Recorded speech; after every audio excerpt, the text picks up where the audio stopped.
할렐루야, 감사합니다. 오늘 또 믿음과 또 소망과 사랑이 넘쳐나는 하루가 되시기를 바랍니다. 자, 오늘은 광야의 22번째 진 다핫에 대하여 은혜 나누도록 하겠습니다. 오늘의 생명 양식은 민수기 33장 26절입니다. 봉독하겠습니다. 마켈롯에서 발행하여 다핫에 진쳤고 이는 하나님의 말씀이니라. 아멘. 자, 첫째로 다핫의 의미를 보겠습니다. 다핫은 히브리어 타하트죠. 이것은 낮은 곳, 내려감, 또 뭐뭐 대신에 라는 뜻을 가지고 있습니다. 이 다핫의 어원은 동일한 형태를 가진 타하트죠. 이것은 밑바닥, 밑부분이라는 뜻을 가지고 있습니다. 자, 두 번째 위치를 보겠습니다. 림마에서 광야 40년이라는 징벌을 받고 8번째 진친 곳이죠. 사막의 저지대로 추정이 됩니다. 그래서 우리가 지난 시간에 마켈롯에 대해 살펴봤죠. 이 마켈롯이 21번째 진친 장소라면 그 위에 약간 위쪽으로 다핫이 있고 또 그 위쪽으로 데라가 23번째 진친 장소입니다. 그러므로 다핫은 이 데라와 그리고 마켈롯 사이에 있는 지명이 되겠습니다. 이제 큰 세 번째로 내용에 대하여 살펴보도록 하겠습니다. 다핫에서의 사적은 성경에 특별하게 기록된 곳을 찾을 수 없습니다. 그러나 휘선 박아브람 목사님께서는 잊어버렸던 만남 372페이지에서 이렇게 추정하고 있습니다. 다핫은 와디의 끝 부분 지역으로, 이 와디라는 것은 우기 때 큰 강을 이루는 곳이죠. 건기 때는 말라버리지만 우기 때 큰 강을 이룹니다. 그래서 다핫은 와디의 끝부분 지역으로서 하나님께서 이스라엘 백성들을 아주 낮은 사막 가운데로 인도하신 것으로 추정됩니다 라고 말씀하고 있습니다. 이제 큰 네 번째 구속사적 교훈을 살펴보도록 하겠습니다. 하나님께서는 다핫에서 사막의 낮은 지역으로 내려가게 하셨습니다.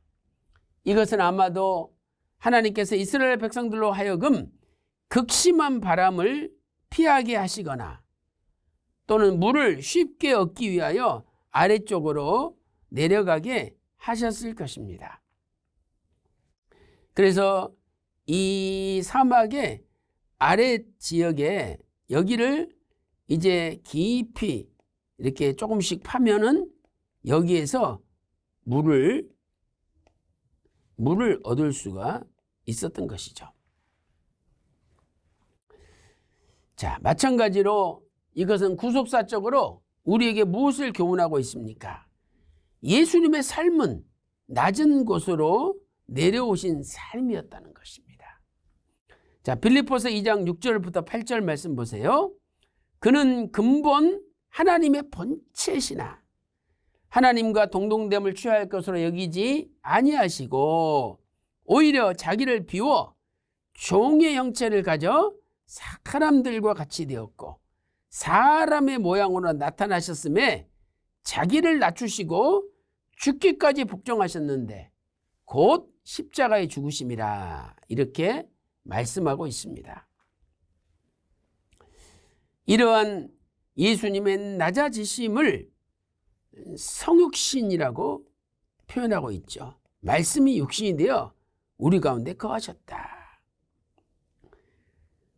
또 이것은 하늘에서 내려온 자다라고 성경은 표현하고 있습니다. 자, 요한복음 1장 14절 보세요. 말씀이 육신이 되어 우리 가운데 거하셨다. 성육신이죠. 또 요한복음 3장 13절에서는 하늘에서 내려온 자, 인자 외에는 하늘에 올라간 자가 없느니라 라고 말씀하고 있습니다. 인자 예수님은, 사람으로 오신 예수님은 하늘에서 내려온 자였습니다. 또 요한복음 6장 51절에는 나는 하늘에서 내려온 산떡이니 사람이 이 떡을 먹으면 영생하리라 이렇게 약속하고 있습니다.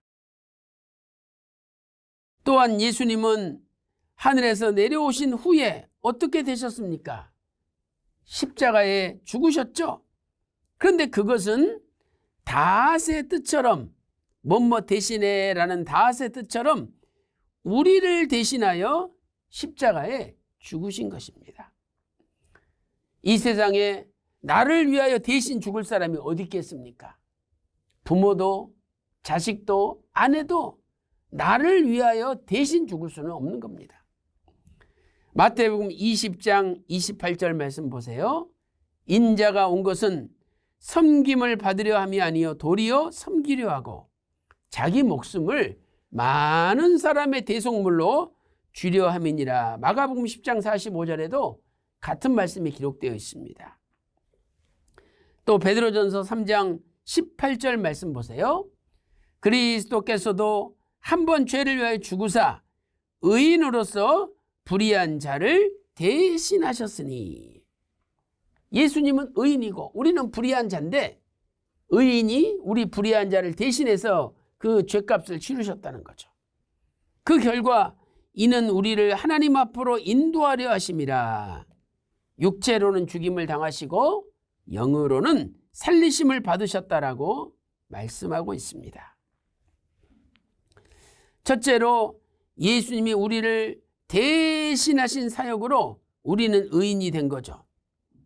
자, 고린도후서 5장 21절 말씀 보세요.